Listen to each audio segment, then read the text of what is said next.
নমস্কার। The story teller চ্যানেলে আজকের গল্প বিভূতিভূষণ বন্দ্যোপাধ্যায় রচিত অনুশোচনা। গল্প পাঠে আমি অনিন্দিতা। বালাদাস আপতে সকালে উঠে ব্যস্ত হয়ে পড়লেন। আজ রবিবার, তাতে পাপ স্বীকারকারীদের দল আর একটু পর থেকেই আসতে শুরু করবে। স্নান সেরে তিনি তাড়াতাড়ি তৈরি হতে লাগলেন ভজন মন্দিরে যাবার জন্যে। বালাদাস আপতে কঙ্কন প্রদেশের টুসু ঘাট ও পাঞ্জিম অঞ্চলের একজন নাম করা লোক।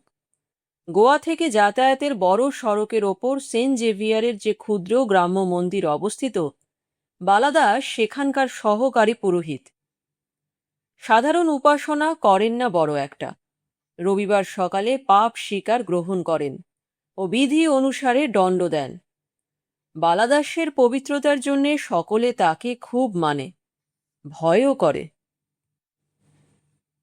কনফেশনালের ক্ষুদ্র ঘুলঘুলি দিয়ে মস্ত জনারের ক্ষেত আর নিচু পশ্চিমঘাট শৈলশ্রেণীর দৃশ্য দেখতে দেখতে অপরাধী ভক্ত এক একবার যখন বালাদাসের দীর্ঘ দাড়ির দিকে চায়, তখন সত্যই নিজেকে সে ঘোর পাপী ও অসহায় মনে না করে পারে না। বালাদাস জর্ডনের পবিত্র জলের আধার থেকে নিজে একটু জল মাথায় দিয়ে ক্যাম্বিসের চটের মতো লম্বা গাউন পরে সেন্ট জেভিয়ারের ধর্ম মন্দিরের ঘুলঘুলি জানলায় গিয়ে বসেন টুলের ওপর। গত ২০ বছর ধরে এই কাজ করে আসছেন তিনি। তার আগে গোয়ার একজন মেসেন ব্যবসায়ীর নকলনবিশ ছিলেন। খুব সকালে প্রথমেই এসেছে একজন চাষি লোক। বালাদাস তার বাধা কাজ কলের মতো করে যান। চাষির লোকের মাথায় জর্ডনের জল ছিটিয়ে দিয়ে তার নিজের সম্প্রদায়ের অনুমোদিত ল্যাটিন মন্ত্র ভুল উচ্চারণে আবৃত্তি করেছিলেন। আউট নন কমিটিস সন কমিটিস ও ডেলা চেসু, নন কমিটিস সন কমিটিস ও ইমিট ত্রিস মারি, হিপোক্রিটিয়ে নিহিল স্যালভিটার এ আউট। এরপর গ্রাম্য কৃষককে জিজ্ঞেস করেন গম্ভীর স্বরে, কি কি দোষ বলিয়া যাও। পারত্রিকের সভায় ভগবান সিংহাসনে আসীন, দেবদূতগণ ভেপু বাজাইয়া শেষ বিচারের দিন তোমার কত সমুদয় পাপরাশি সকলের কাছে প্রচার করিতেছে। তুমি কি কিছু লুকাইয়া রাখিতে চাও? সংযত সাধু ভাষার বাক্যে চাষা ভীত ও স্তব্ধ হয়ে পুরোহিতের মুখের দিকে চেয়ে বলল, কিছু লুকোবো না হুজুর। সোমবার সন্ধেতে সলোমন বালকৃষ্ণ যে কুমড়োর ক্ষেত করেছে পাশেই, সেখান থেকে 2টো কুমড়োর জালি না বলে নিয়ে। বালাদাস ধমক দিয়ে বললেন, বলো, চুরিরূপ মহাপাপ। আগে চুরিরূপ মহাপাপ করেছি। মঙ্গলবার কিছু নেই, বুধবার। মঙ্গলবার কিছু নেই? ভেবে দেখো, প্রত্যেক অস্বীকৃত পাপের জন্যে সেন্ট জেভিয়ারের পবিত্র বেদিতে 100 আনা। মেরি মাতার দোহাই হুজুর, মঙ্গলবার আর কিছু নেই। আচ্ছা, বলে যাও, বুধবার। আমার ক্ষেতের আলু শান্তারা চুরি করে নিয়ে পালাচ্ছিল। ব্রুথ টুডু আর তার ছেলে সল টুডু, তাদের ঢিল ছুঁড়ে পা ভেঙে দিয়েছি। পা ভেঙে? হ্যাঁ হুজুর, পা একেবারে ভেঙে। মিথ্যে কথা বলবো কেন? আর তুমি যখন অপরের ক্ষেত থেকে চুরি করলে, তখন বুঝি পাপ হলো না? আগে বলে যাও, বৃহস্পতিবার, সেন্ট টেরেসা বোজার পবিত্র স্মৃতিতে পুত বৃহস্পতিবার। পুরোহিত হাঁটু গেড়ে বসে উক্ত সেন্ট টেরেসার উদ্দেশ্যে আভূমি প্রণাম করলেন। চাষাও তার দেখা দেখি তাই করল। তারপর বলল, হুজুর, বৃহস্পতিবার একজনের ধার শোধ করার কথা ছিল, দিইনি। ইচ্ছে করে? মনে ছিল? হ্যাঁ হুজুর, টাকাটা হাতছাড়া করতে কষ্ট হচ্ছিল। হু, ধার করবার বেলা মনে থাকে না সেসব। টাকার শোধ দিয়েছ? না হুজুর। আত্মপাপ শোধনকারীদের উচিত পাপ স্বীকারের দিনই গির্জা থেকে ফিরে গিয়ে পূর্বের ত্রুটি সংশোধন করা। আজই টাকা শোধ দেবে। তারপর তারপর শুক্রবার স্ত্রীর সঙ্গে ঝগড়া করে ওকে বলেছিলাম, তুমি বাপের বাড়ি চলে যাও। শনিবার আগে বলো। চাষা দুবার ঢোক গিলে বলল, আগে ব্যাপারটা একটু বলো। আগে ওপাড়ার মঙ্গলদাসের শালি এসেছে পাঞ্জিম থেকে। তাকে দেখবার জন্যে রাস্তার ইদারার পাশে যখন মেয়েরা চান করছিল, তখন বড় ডুমুর গাছের তলায় দাঁড়িয়ে আড়াল থেকে দেখছিলাম।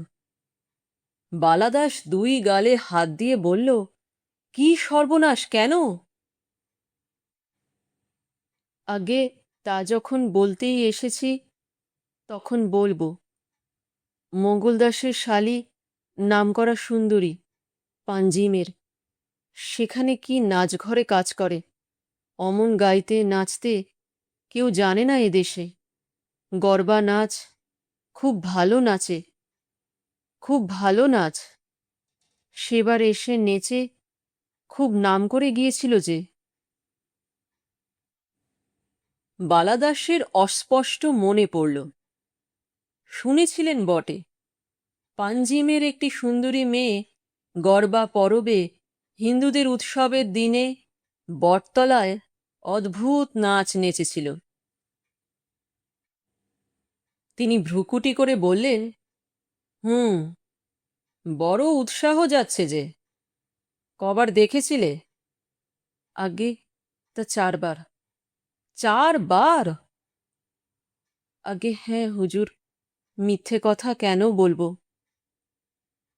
না, তুমি সত্যাগ্রহী পল। মেয়েটি কত বড় বললে?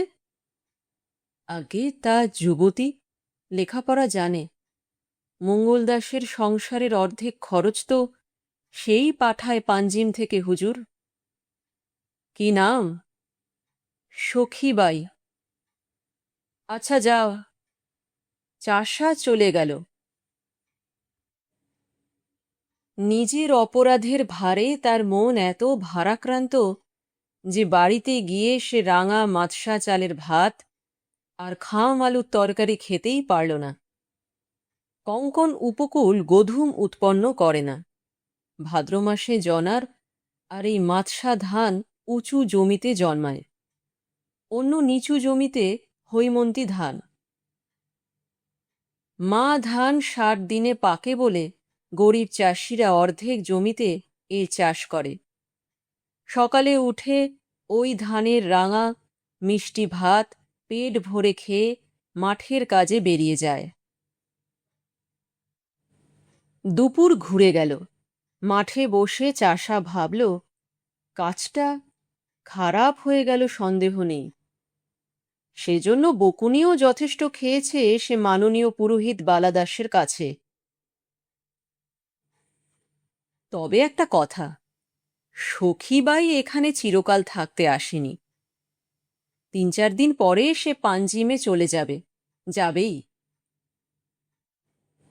আজ না হয় সে জনার ক্ষেতের কাজ শেষ করে বিকেলে ফেরবার পথে সোজা বাড়ি না গিয়ে ওপাড়া দিয়ে একটু ঘুরে সখীবাইকে আরও একবার দেখে যাবে।